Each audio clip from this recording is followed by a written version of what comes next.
Can I just ask you, do you think I'm English? Look, let's put that to one side for the minute, because we're going to go down a rabbit hole if we start talking about this sort of thing, and we don't have time to give it the detail that it deserves, okay? So if we could just stay on this point. Can I just stop you there? I know exactly, Sal. We've got time. Ooh, this black conservative is about to hear the hard truth about what they really think about her. Let's get into it, y'all.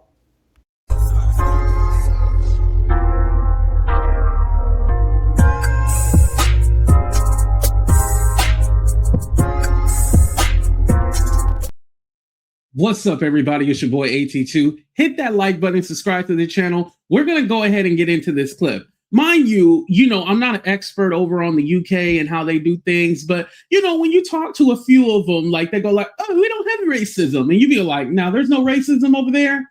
Now, necessarily, I won't say this guy was being racist in this clip, but he's definitely ignorant as hell, because this woman, Nana Akua, she is a conservative, and she was born in Newcastle, England. So she would be British, right? But according to him, he's like, no, take your ass back to Africa.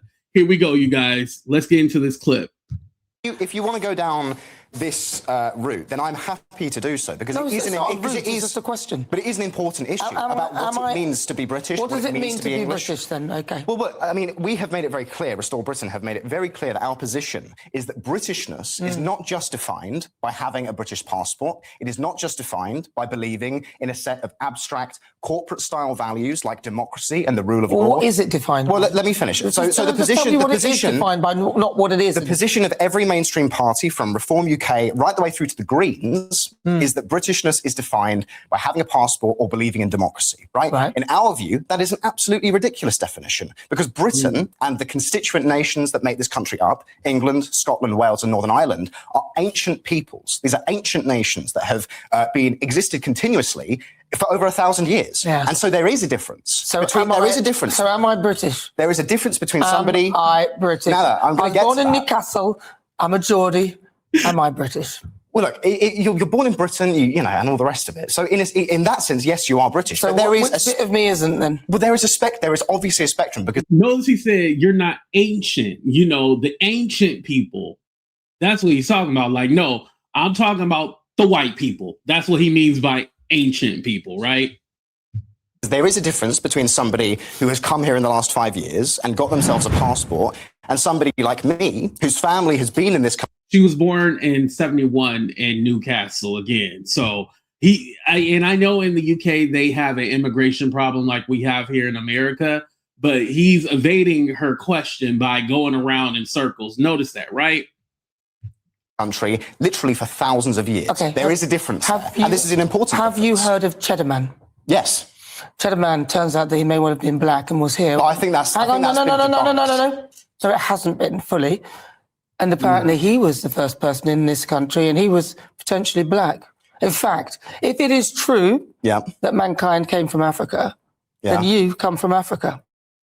Well, I'm a Christian, so I think we all share a common ancestor. Well, you might believe that, but science says otherwise, that mankind came from Africa. If you're going, how far back are you going? I'm going back to the beginning.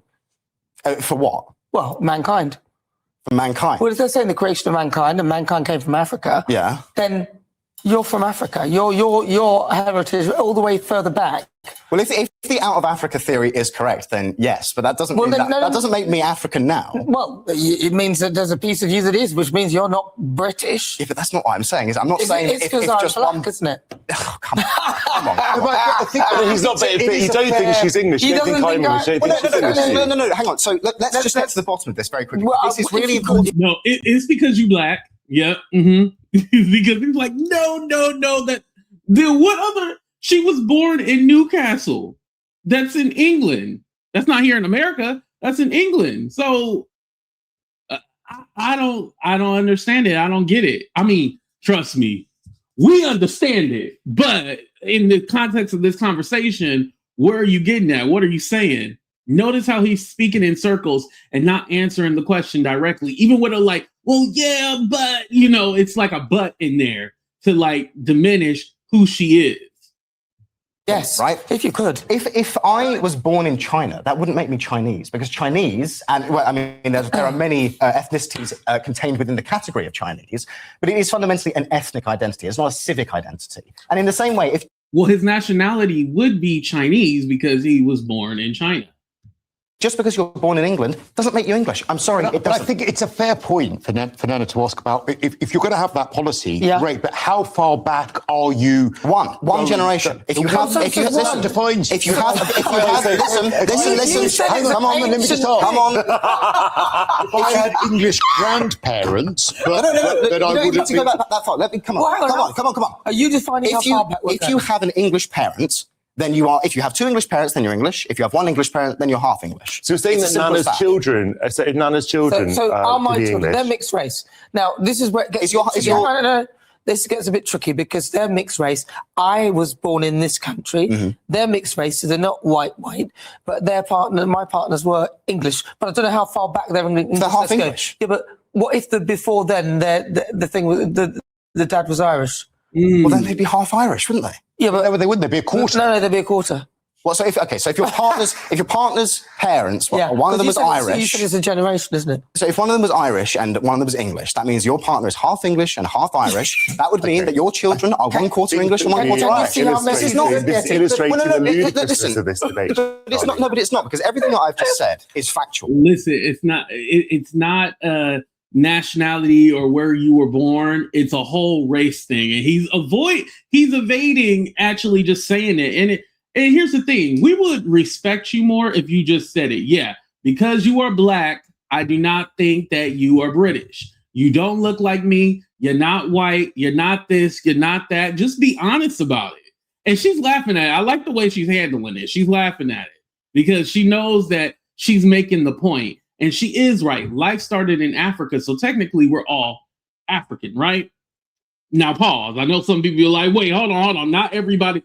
No, but life started in Africa. And what I mean by that is that black women carry that Eve gene that populated the whole world.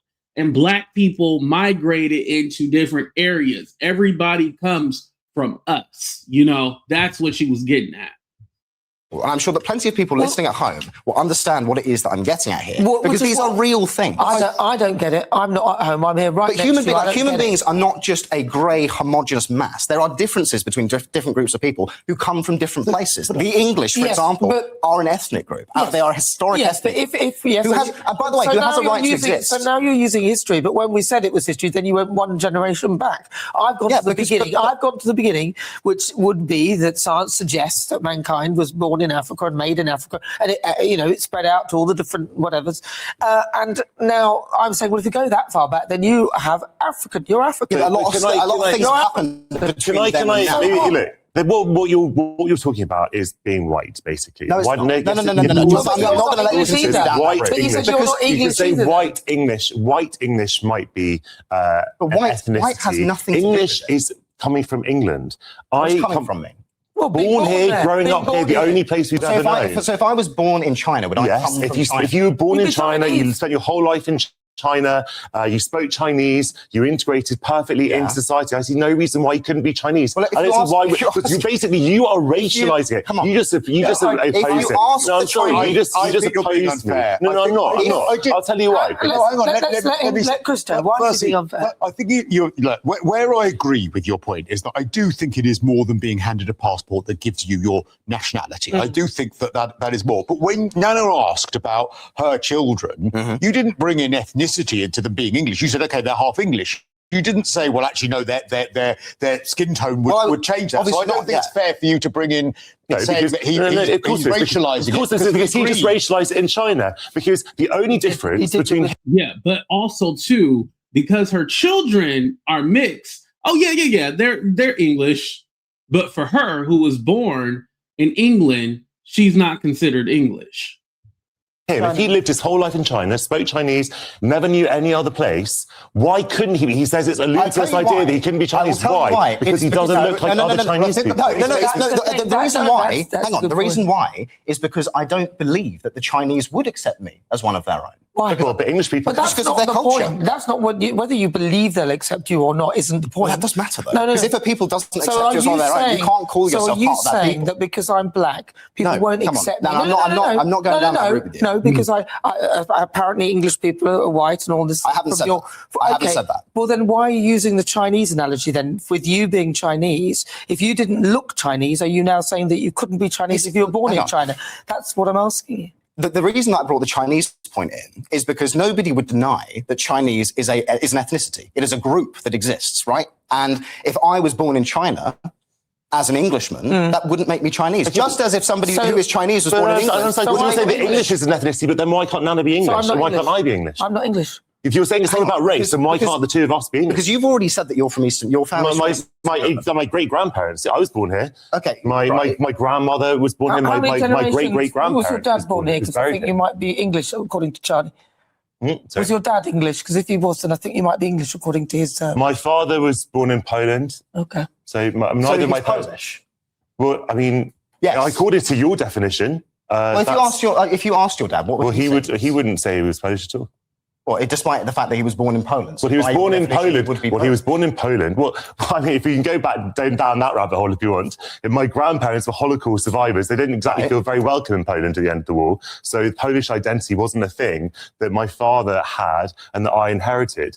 And a lot of people, what we're getting into now is quite the vexed question of mixed identities and identity being actually quite a complicated thing. And that is why I so vigorously oppose what you're saying about Englishness being this ring-fenced idea. It's this purity that can't be vitiated. It's absolute nonsense. It's like it's a geneticist argument. But the only group that this argument is made against is the English. The English are the only group that are not allowed to have their own identity. I'm saying that I don't know why this is. I say that white. You can say that white.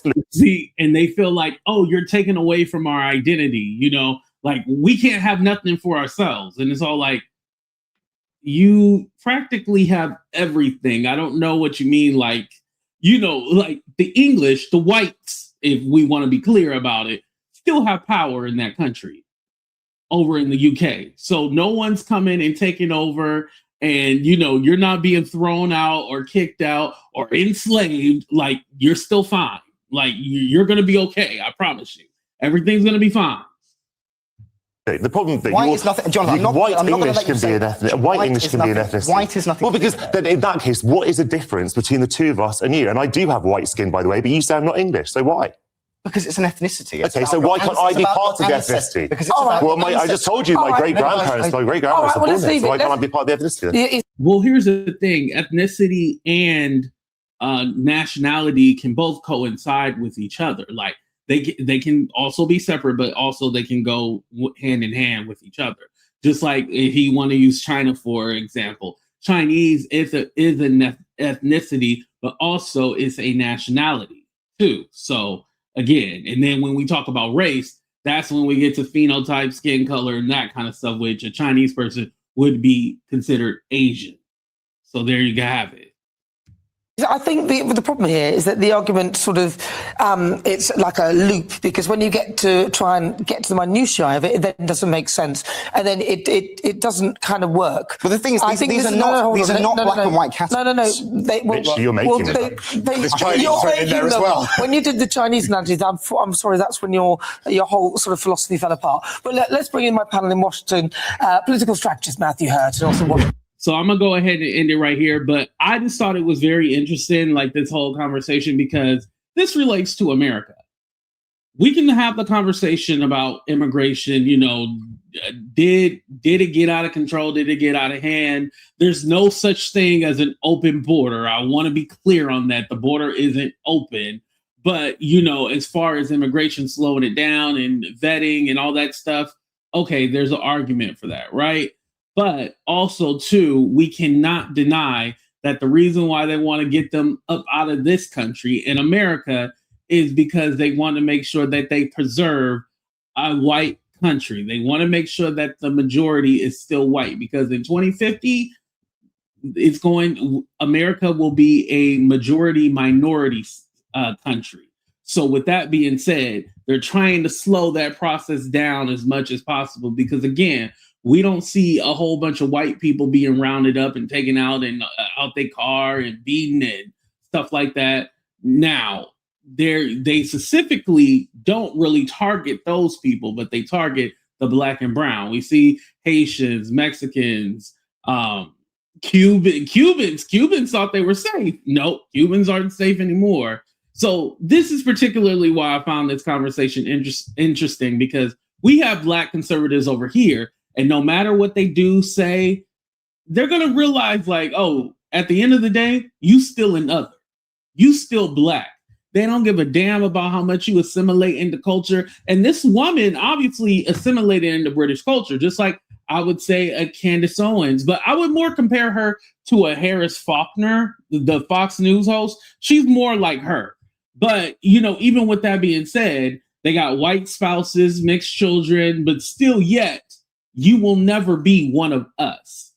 And it's a clear reminder and a clear wake-up call. And I found this interesting, so I wanted to bring it to you guys and tie it all into what's going on here in this country. And I like to always remind the people over across the pond, over across seas, like, yeah, y'all got racism in y'all country too. Don't now, you know, we got problems over here in America, but don't try to pretend like, oh, it's just so peaceful and y'all all welcoming. Get out of here with that shit.